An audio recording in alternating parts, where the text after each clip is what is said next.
सबसे गंदी मैथ्स लगती है मुझको और मेरी मैथ्स गंदी ही गई है। Hello guys, welcome back to another video of self given analysis of LIC prelims का। सीक्वेंस क्या था? सबसे पहले रीजनिंग खुली थी, फिर उसके बाद मैथ्स खुली थी, फिर उसके बाद इंग्लिश खुली थी। रीजनिंग मुझे ठीक लगी, मैंने प्रीवियस ईयर का एक बार अटेम्प्ट करके देखा था लेकिन उससे बहुत अलग आई थी मैथ्स। बहुत कैलकुलेटिव लगी मुझे, काफी कैलकुलेटिव थी। ठीक है, उसमें मैं बता देती हूँ स्टार्टिंग से कैसे कैसा क्या रहा था। तो मुझे तो मॉडरेट टू डिफिकल्ट के बीच में ही पेपर लगा। बाकी बताती हूँ क्या क्या आया था। तो सबसे पहले रीजनिंग में 4 पजल आई थी मेरे हिसाब से, अगर शायद एक हो भी सकते, ज्यादा भी हो सकते हैं। अगर बताना कमेंट्स में बताना कितनी आई थी। मेरे को भी 4 ही ध्यान आ रही है। ठीक है, सबसे पहले एक सर्कुलर वाली आई थी 8 लोगों की। फिर एक सर्टेन नंबर थी जिसमें 19 लोग बैठे हुए थे जब मैंने बनाया था। तो एक 9 बॉक्स की पजल आई थी, याद हो तो। फिर दूसरी आई थी मंथ बेस ही आई थी। मंथ में कौन कितने थे? उसमें भी 8 थे शायद। हाँ, उसमें भी शायद 8 ही थे, मंथ वाले में भी। फिर उसके बाद 3 से 4 इनइक्वालिटी आई थी, 3 से 4 सिलोगिज्म आया था। और बाद में जो 3 थे वो मिसलेनियस के थे। एक था बैकवर्ड फॉरवर्ड का आया था, कितने बन रहे पेयर पेयर फॉर्मेशन वाला आया था बैकवर्ड फॉरवर्ड में। तो ये बाकी मैंने कितने अटेम्प्ट किए? मैंने अटेम्प्ट किए 32 क्वेश्चंस आउट ऑफ 35। ठीक है, रीजनिंग ठीक है मेरी, अच्छी ठीक है मेरी रीजनिंग, मैं कर लेती हूँ। इसमें थोड़ा लेंदी था, वरना ओवरऑल फुल अटेम्प्ट हो जाते, बट ओके, रीजनिंग ठीक है। सबसे गंदी मैथ्स लगती है मुझको और मेरी मैथ्स गंदी ही गई है। ठीक है, तो इसमें आया क्या क्या था? 3 DI आई थी इसमें, 3 इनइक्वालिटी आई थी, 4 से 5 अप्रोक्सीमेशन आई थी। Approximation was doable. और जो DI आई थी, क्या DI आई थी?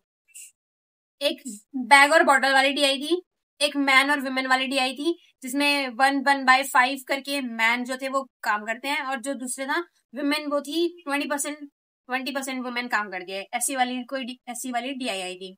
फिर उसके बाद कप और प्लेट वाली आई थी एक DI। भाई पता नहीं क्या हो गया था DI करते वक्त, मतलब लिटरली मैं एक्सपेक्ट नहीं करके गई थी कि मैथ्स ऐसी आएगी। वही होता है ना, थोड़ा अंडर एस्टिमेट करके जाते हैं कि इजी आएगी।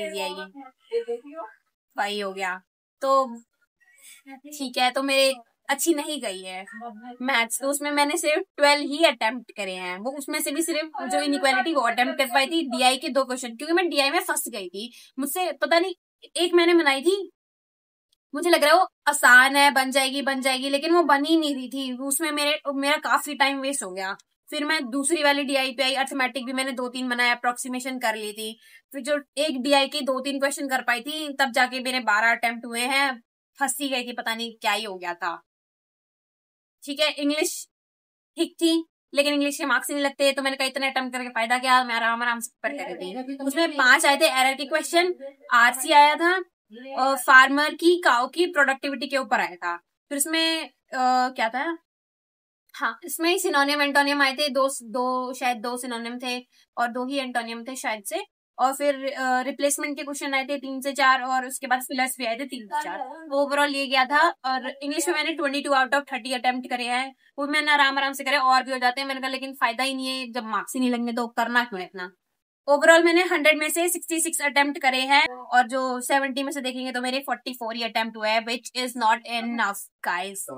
क्योंकि इतनी कट ऑफ नहीं, इससे ज्यादा ही जाती है, 52 जाती है, और पता नहीं नॉर्मलाइजेशन वगैरह क्या हो गया। और मैं फिर भी सेक्शनल नहीं होगा मेरे मैथ्स में, से सेक्शनल ही नहीं होगा तो ओवरऑल तो क्या ही होगा।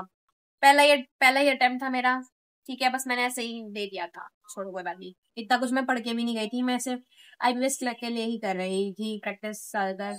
बट ठीक है, आप लोग कमेंट्स में बताना आपका कैसा गया है। मुझे तो पेपर लगा मॉडरेट टू डिफिकल्ट के बीच में लगाया है, अकॉर्डिंग टू मी। आप बताना आपका कैसा गया है, अटेम्प्ट्स बताना अपने, और बताना कमेंट्स में कि आपका कैसा रहा है, एक्सपीरियंस कैसा रहा आपका LIC AO का। मेरा तो कुछ खास अच्छा नहीं था। चलो ठीक है, ओके बाय।